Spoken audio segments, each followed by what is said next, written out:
Assalamualaikum warahmatullahi wabarakatuh. Apa kabar semuanya teman-teman Sobat Sipil? Semoga kalian semuanya selalu diberikan kesehatan dan limpahan rezeki yang berlimpah ya. Bagi teman-teman yang sedang terbaring sakit, segera diangkat penyakitnya.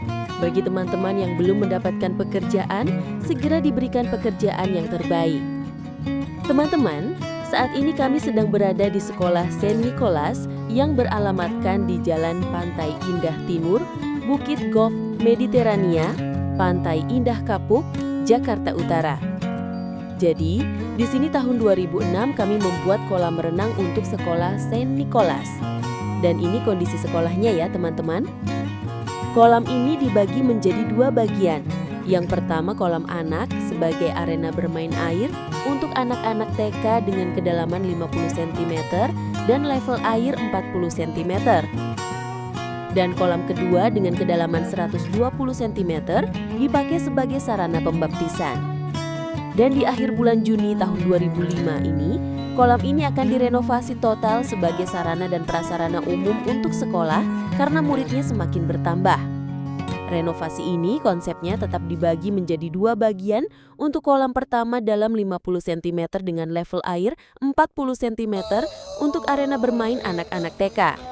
Dan kolam dengan kedalaman 1 meter, level air di 90 cm untuk anak-anak SD, juga sebagai sarana les renang dan dibuka untuk umum, dan ada penambahan lebarnya kolam dan juga panjangnya kolam agar lebih leluasa untuk renangnya.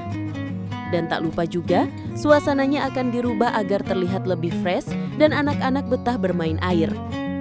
Pertama kami datang dan lihat kembali setelah 19 tahun lamanya, ternyata kondisi tanah di area sekitar kolam renang terjadi penurunan tanah yang sangat signifikan, dengan rata-rata penurunan tanah 20 cm. Dan yang membuat kami heran, ternyata kolam yang kami buat tidak kena dampaknya seperti kolam yang tidak retak, sehingga bocor, apalagi sampai betonnya patah. Teman-teman bisa lihat sendiri, kondisi sekarang ini beton kolamnya dibobok pun harus menggunakan mesin. Jadi, kami memang membuat suatu pekerjaan dengan memperhitungkan struktur dan kontur tanah, karena di sini tanahnya tidak stabil dan yang pasti tidak mengedepankan keuntungan semata sehingga merugikan customer.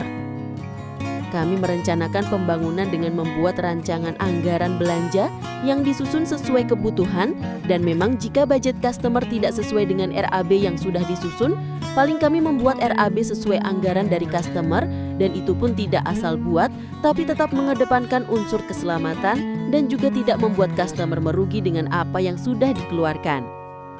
Apalagi customernya buat usaha. Bayangkan jika kolam atau suatu produk mengalami masalah, pasti customer akan mengeluarkan dana bisa 2 kali dan otomatis yang harusnya bisa menghasilkan akan menjadi lambat, juga investasi dapat terganggu akan hal ini. Bagi teman-teman yang ingin membuat kolam renang dengan sistem beton ataupun kolam renang dengan fiberglass, bisa menghubungi kami. Atau teman-teman ingin membuat produk fiberglass seperti bak ikan, perosotan, bioseptic tank, patung atau produk lainnya, kami juga bisa membuatnya. Kami mempunyai workshop untuk membuat produk-produk fiberglass di Soreang, Bandung. Untuk merenovasi kolam ini, kami membawa pekerja yang berkekuatan 2 orang tukang, 2 orang semi tukang, dan 2 orang laden atau kenek, juga tak lupa membawa 1 orang pelaksana proyek sebagai komando tim. Jadi untuk pekerjaan awal ini adalah pekerjaan bobokan dan galian untuk dapat panjang dan lebar yang diinginkan, dan akan disiapkan juga pembesian serta backcasting untuk pengecoran. Target dari pekerjaan ini lebih kurang 30 hari kerja, mudah-mudahan berjalan dengan lancar dan sesuai target. Oh iya, jika teman-teman ingin menggunakan jasa kami, bisa melihat profil kami di Google PT Universal Pool Fiberglass, IG PT Universal Pool Fiberglass. Jangan sungkan untuk mendiskusikan suatu pekerjaan dengan kami. Terima kasih buat teman-teman yang sudah menonton video ini, kami ucapkan terima kasih. Dan bagi kalian yang belum subscribe, silahkan subscribe agar tidak kelewatan video dari kami dan lebih berkembangnya channel ini. Tunggu video kami tentang renovasi kolam ini atau video-video lainnya tentang fiberglass. Wassalamualaikum warahmatullahi wabarakatuh.